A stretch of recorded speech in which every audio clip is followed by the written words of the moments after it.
Guys, nandito tayo kay Ma'am Edwina sa may Bukawi to guys. So alas 9 na ng umaga. Si Ma'am Edwina rito, meron siya daladalang mga pag. Ito, sobrang ganda. Ilang buwan na po to, ma'am? Ito guys, 4 months na to mga to. Ang may-ari si Ma'am Edwina. Babae lalaki to, ten.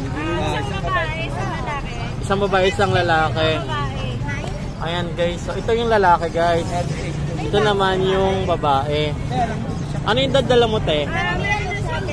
Oh guys, ito meron na silang vet record. Kung nakikita nyo, meron na silang vaccine at saka may deworm na sila. 3 times deworm, 1 time 5 and 1. Madam, magkano yung asking mo sa ganitong pag? Yung babae 9K. 9K sa babae, sa lalaki 8K